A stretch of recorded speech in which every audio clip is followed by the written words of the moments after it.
Hi, I'm Rachel. And I'm Yankai. So this is our house.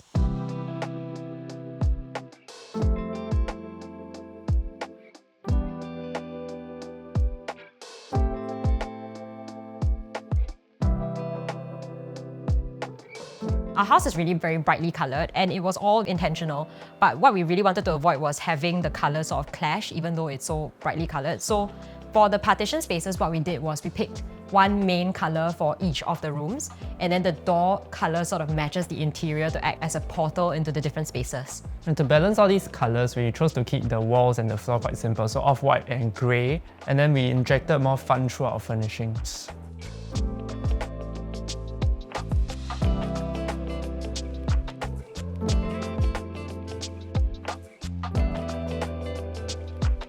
Our house is in Queenstown near Margaret Drive. It's a 3-room flat, 699 square feet. We live with our 2 cats, Percy and Jiggy. So this is the transition space for our house. We have worked on this space the least, and initially it was only intended to house our shoe cabinet and the litter box. We are still adding stuff to this space. Right now we're filling it out with secondary colours, as you can see. So the centerpiece of the living room is really this big bookshelf, and we really wanted a big bookshelf to house all the books and all the knickknacks that we have gathered over the years. One notable addition is sort of this little shrine of like black cat pictures and like memorabilia that we've sort of picked up over our travels in the last 2 years, ever since we've had our black cat. So like my favourite is probably this card that my current boss and one of my good friends gave me. It's a holographic running cat. She got it from me in New York. Another sort of important piece to us is this sort of sketch of what the living room would look like. This was before we even had a living room. After we bought the place and after we started buying different pieces, we sort of wanted to see how things would fit in the space. So as you can see, like the string shelves are here, you know, the coffee tables, even the couch. So we wanted to sort of see how it all looked like together, and this was sort of to give us the assurance that we weren't making bad choices about our purchases. The thing worked out pretty well.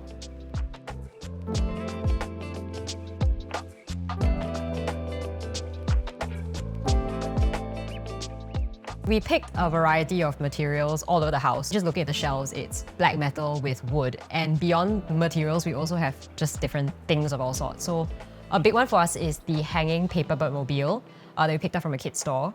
We also have a whole bunch of different accent lamps to sort of add light into different parts of the living room as well as in the shelves.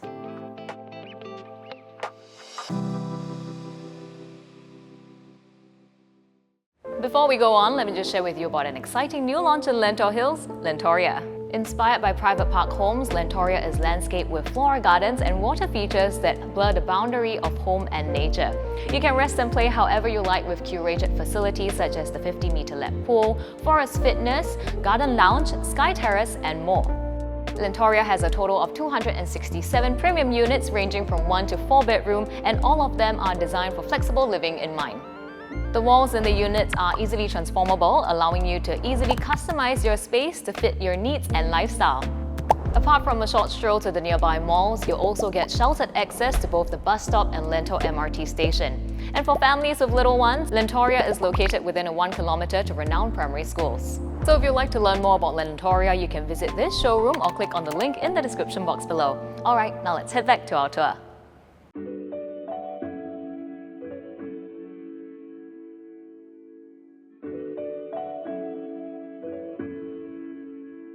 Then we also have this couch that we have upholstered in velour because we read that velour is one of the materials that cats don't like to scratch. And we also have these cushions that are strewn about because when we host, we wanted a space for our friends to chat and chill on the floor, like do it like a fireplace.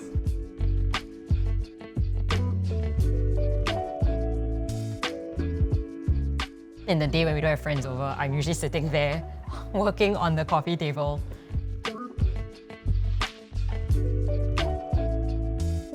So we chose to keep the dining area quite simple. We chose a clear plastic table, and then instead we added colour through the chairs, the rug, as well as these paintings with basically big washes of colour, as well as this lamp. So the lamp actually is a pH 5, and the colours we picked for the lamp, funnily enough, match the colours of the kitchen very well.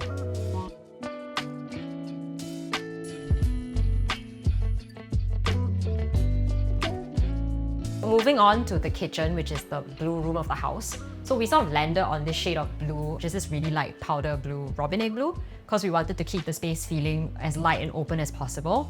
And then in keeping with that, we sort of minimized the amount of cupboards and closed shelves, so mostly open shelving here. The only sort of big piece of carpentry that we couldn't get away with, but we actually had to get made, was this half-depth cupboard. Basically, it hides all our dry goods and our big counter appliances. So this means we have a lot more space to cook on the counters.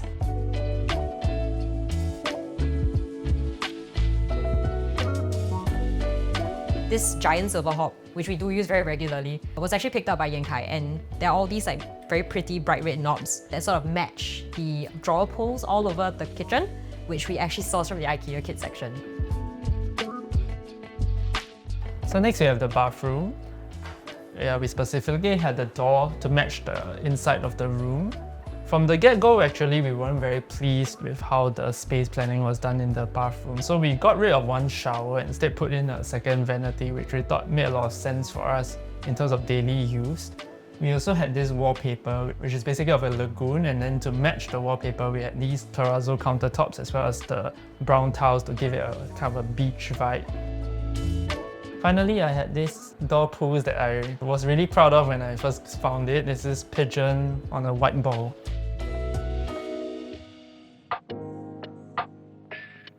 So now we have the bedroom, which is painted in this burgundy shade.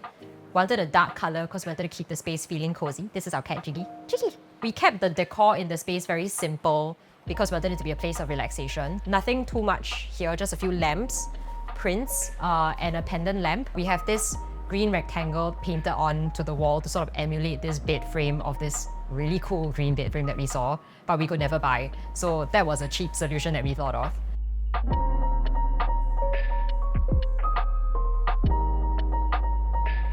So dividing the sleeping quarter from the other side of the bedroom is actually our wardrobe, which features accordion doors. So basically doors that sort of fold in half like bifolds, and it allows us to sort of see everything in our wardrobe at a glance. And finally, on the other side here is our study area, just a very simple setup, just a shelf and a computer and our check.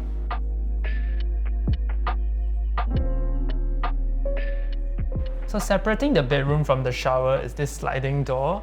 This used to be a normal bathroom, but we got rid of the toilet as well as the sink, and this is to create a very open and airy space that we enjoy unwinding in.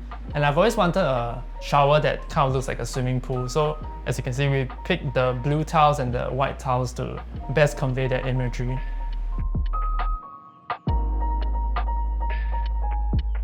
Having lived here for almost 2 years, we are very happy with how our home has turned out. It has come very close to the initial vision of the house was. This meant that our planning process has worked out quite well. It has really allowed us to optimize what we think is a relatively small space without really sacrificing the things that we care about. This house is, not a one and done project for us. As perpetually fidgety people, we are really not wedded to this version of the house as it is now.